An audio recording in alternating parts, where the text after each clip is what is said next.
All right, live. Tell me when I'm ready to go. All right, so we're going to just hang out here for a second. I want to give everybody an opportunity to get on and to be able to have access to the feed before I start with the truth bombs. So as you can see in the title section, this is about to get hot. It's about to get real.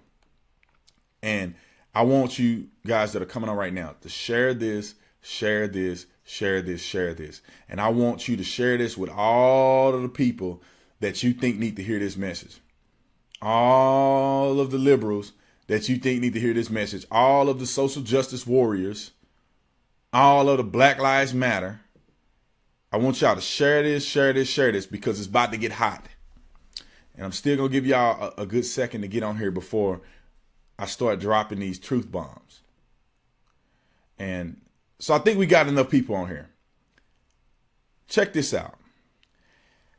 I want to use swear words to describe how sickening it makes me feel when people talk about white privilege.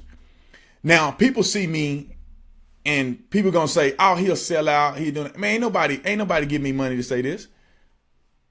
This is just a common sense person who realize, because I'm not racist and I don't categorize people and base my belief system on their race, because I do not do that, I get offended when people say stupid things about other people that's unjustified. I tell you, as sure as I'm sitting here, I had many friends on the police department that were white. Some of them had stories of overcoming adversity that I could not even begin to understand. They had situations, social, economic situations that they were in that blow my mind. As a black man in America, I have never dealt with some of the things that some of them had dealt with. Period. And so when I see people bring up this false narrative that all white people somehow have this privilege from birth, is the stupidest thing that I've ever heard. It's absolutely ridiculous. Take this for example.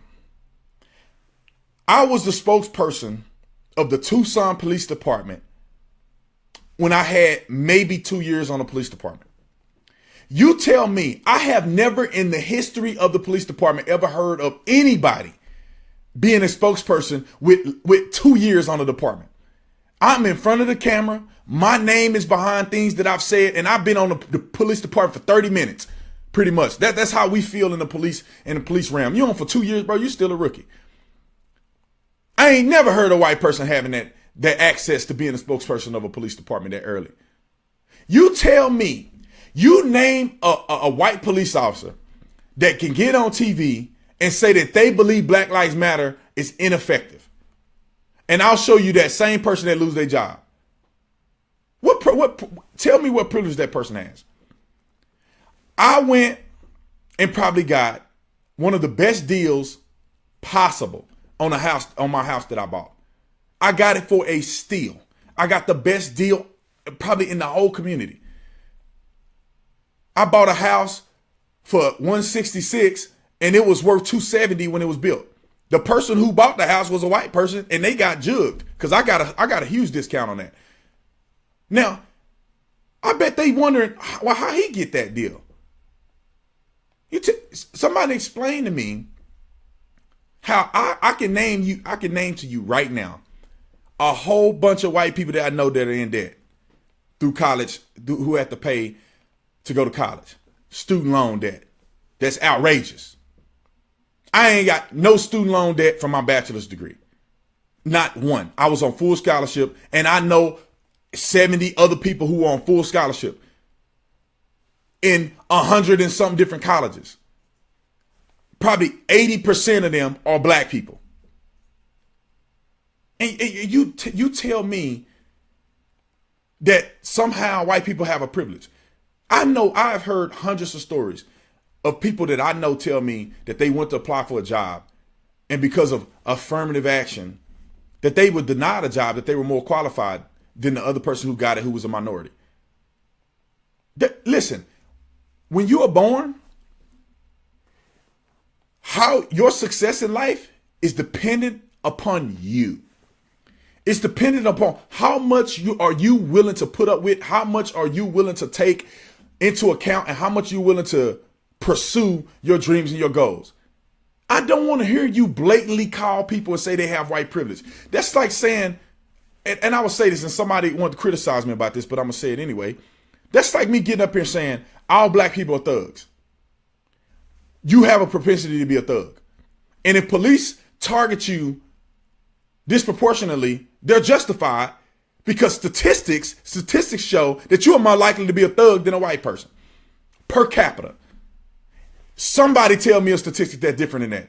African-American people in this country commit violent crimes disproportionately than any other race that we hear about, any other race that lives in America. How do we make up 13% of the population and commit over half of the violent crimes in America? Explain to me that. Ain't nobody putting a gun in your hand and making you commit crimes. Nobody forcing you to commit crimes, but we commit crimes. Now, people with common sense know that there's circumstances that lead this to being a fact. But just at face value, you can't say that. You can't sit up in a meeting and say, well, black people, most of y'all are probably going to be a criminal. You have criminal behaviors. I mean, black people go lose their mind, brain pop out the side of their head. Tell me how that's legitimate for you to say that. I'll give you another example. African American people get mad if you predict or you make the conclusion that black people like fried chicken. I'm gonna tell you this. I love fried chicken. My grandma make the bombest fried chicken I've ever tasted in my life. Grandma don't even use recipes. I asked Grandma, how do you season that chicken like that? Grandma be in the kitchen doing that. Just sprinkling that chicken. Now, I dare you to tell a black person they love fried chicken. They get mauled. So how then is it okay for you to make a generalization about all white people because some white people have privilege? I mean, listen, I have privilege to a certain degree because I'm handsome. Name me a woman right now that is a lead anchor on a television show or a lead anchor on the news that you watch every day that billions and billions of dollars go into, that's ugly, that's obese.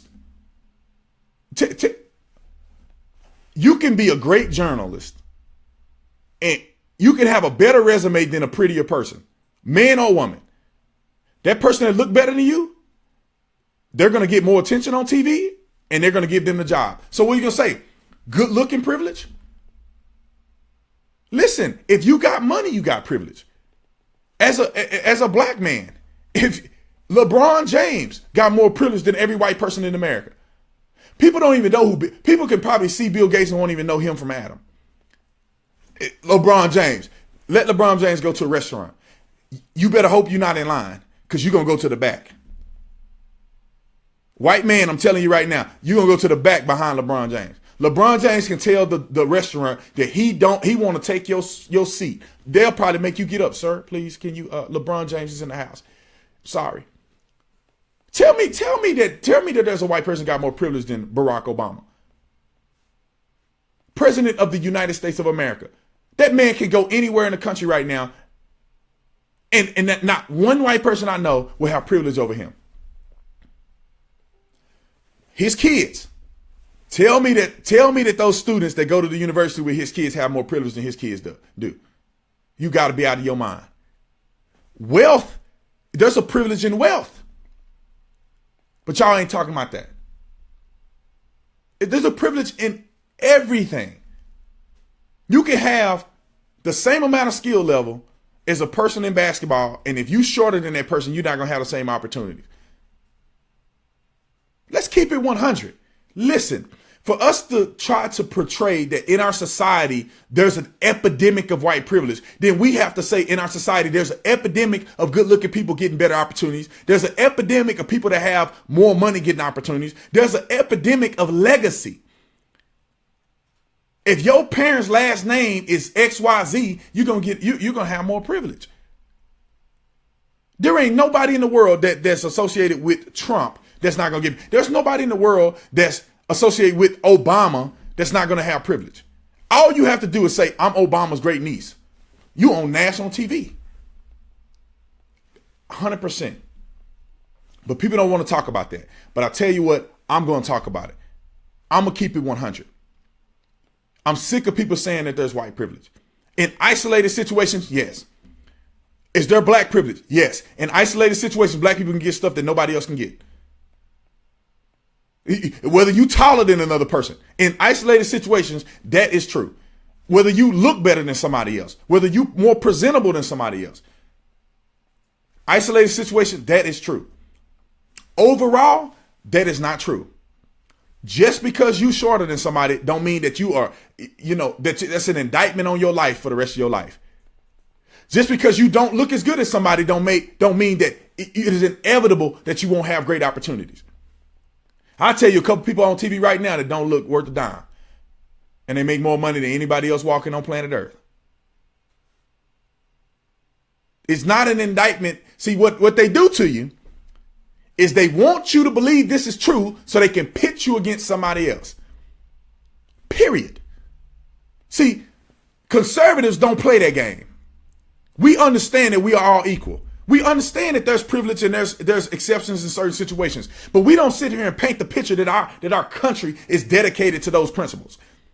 But you know what? You know who does that? The Democrats do that. Liberals do that.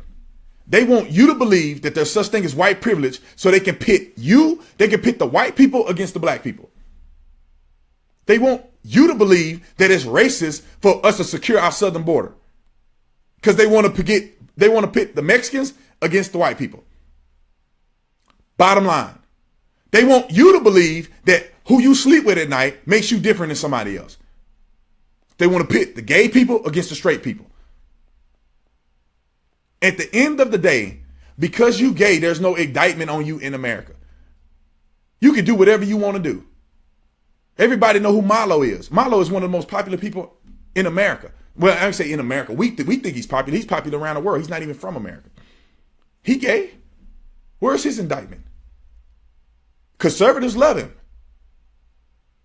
How you gonna pit him against us? It ain't gonna happen. This is what I'll say, and I'm gonna get off here. If you are the type of person that believes that there's white privilege in this country, and you believe that there's an epidemic, that somehow black people don't have opportunities because of white people, you got to be a fool. You need to change the way you think. I'm done beating that dead horse.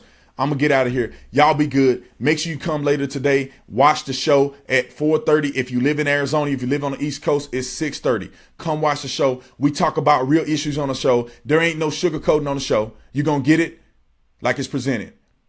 And I'll see y'all later. Love y'all. Y'all have a blessed day. And I'm out.